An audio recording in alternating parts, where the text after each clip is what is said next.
प्रयागराज में पिछले कई दिनों से एआरओ, आरओ और पीसीएस प्रारंभिक परीक्षा को लेकर प्रदर्शन चल रहा था। आज मुख्यमंत्री योगी आदित्यनाथ के संज्ञान लेने के बाद आयोग ने जो पीसीएस प्रारंभिक परीक्षा है उसको एक दिन के लिए कर दिया है और आरओ एआरओ के लिए एक टीम गठित कर दी है। मेरे साथ बात करने के लिए राज्यसभा सांसद डॉक्टर दिनेश शर्मा जी हैं, जो एक प्रोफेसर भी हैं। सर, काफ़ी दिनों से ये मांग चल रही थी, प्रदर्शन हो रहा था, आज आयोग ने एक निर्णय लिया है। देखिए, सरकार की प्राथमिकता जब 2017 में योगी जी मुख्यमंत्री बने थे, तो चाहे वो हाई स्कूल इंटर की परीक्षा हो, उच्च शिक्षा की हो या कॉम्पिटिटिव एग्ज़ाम्स हों, वो पारदर्शी तरीके से हो और मेधा शक्ति के साथ में जो मेधावी छात्र हैं उनके साथ में अन्याय ना हो।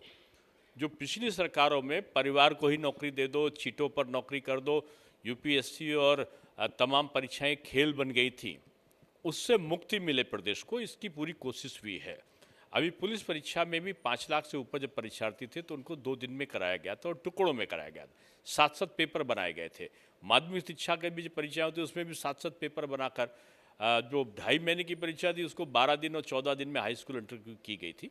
यानी परीक्षा व्यवस्था में सुधार एक प्रक्रिया है। और जो लोक सेवा आयोग है उसने एक प्रक्रिया के तहत 2 दिन परीक्षा को कहा था, लेकिन जो वो छात्रों की असहमति दिखाई पड़ी तो तत्काल मुख्यमंत्री जी ने उनसे समन्वय और संवाद बनाने के लिए कहा। और मुझे खुशी है कि मुख्यमंत्री की जो नेक नियति है छात्रों के भविष्य को देखते हुए उस पर त्वरित निर्णय हुआ है। और निश्चित रूप में आरओ एआरओ के लिए भी एक आयोग ने एक समिति का गठन किया है, उसमें भी जल्दी निर्णय आएगा। और एक दिन की पीसीएस की परीक्षा एक पाली में, ये भी एक ऐतिहासिक निर्णय है। ये बात अलग है कि 5 लाख लोगों से अधिक की जो परीक्षाएं होती हैं उसमें जो शक्ति है, सुरक्षा व्यवस्था है, तमाम जो व्यवस्थाएं होती हैं, वो एक बड़ी चुनौती होती है किसी भी सरकार के लिए। इसलिए 5 लाख से ऊपर पूरे देश में भी जहाँ होती हैं उन परीक्षाओं को टुकड़ों में करने की व्यवस्था होती है। और यही सोच के पुलिस जो परीक्षाएं कराई गई थी वो बड़ी सफल रही थी। तो मैं समझता हूँ कि अब ये जो विचार हुआ है आयोग का, ये स्वागत योग्य कदम है। और छात्रों का भविष्य उज्जवल है, ये सरकार की कृत संकल्पना है। विपक्ष जो उपचुनाव में जो हिंसा का तांडव का ख्वाब देख रहा था, मैं समझता हूँ उसका पूरा नहीं हुआ है। क्योंकि हर एक अच्छे आंदोलन में, एक शांतिपूर्वक आंदोलन में विपक्ष अपनी राजनीति से पीछे नहीं हटता, चाहे इसमें कितना किसान का नुकसान हो जाए, चाहे छात्र का नुकसान हो जाए। जो हमारा अन्नदाता है शांतिपूर्वक प्रदर्शन कर रहा था, कुछ लोगों को बीच में भेज देते थे लोग, इसकी शिकायत किसान नेताओं ने करी। उसी प्रकार से छात्रों के बीच में भी कुछ ऐसे तत्वों को भेजने की षड्यंत्र चल रहा था, जिससे ये व्यवस्थाएं मैं समझता हूँ बाधित होती। छात्रों का हित में ये अच्छा एक निर्णय है। और मैं अपने विद्यार्थियों से यही कहूँगा कि आप सरकार पर विश्वास रखिए। ये सरकार आपके हित चिंतन के लिए अभी तक जितनी भी प्रतियोगिताएं हुई हैं उनमें घर बैठे लोगों को मिला है।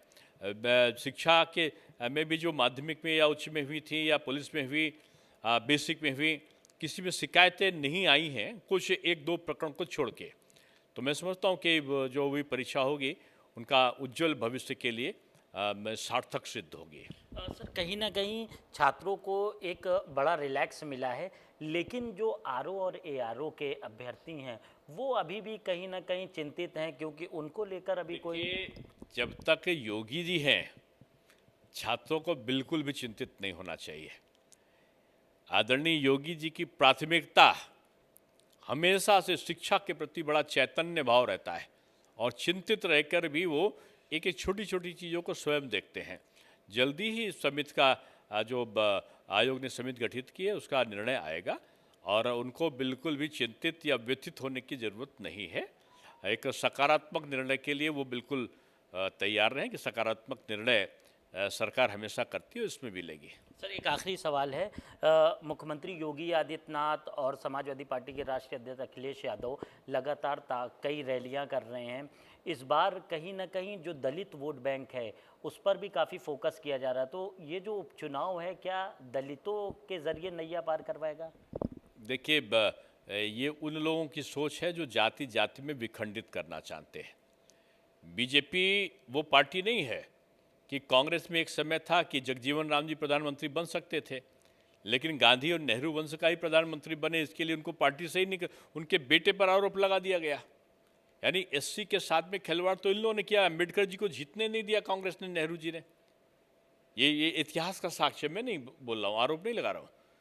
और उसी प्रकार से आदरणीय मायावती जी जब एक एससी मुख्यमंत्री थी तो उनके साथ में जो अतिथि गृह में क्या कांड हुआ था, गैस का सिलेंडर अगर उस समय तो पहुंचने वालों में मैं भी था आदरणीय ब्रह्मदत्त द्विवेदी जी के साथ में, थोड़ी देर हो जाती तो गैस का सिलेंडर फट जाता।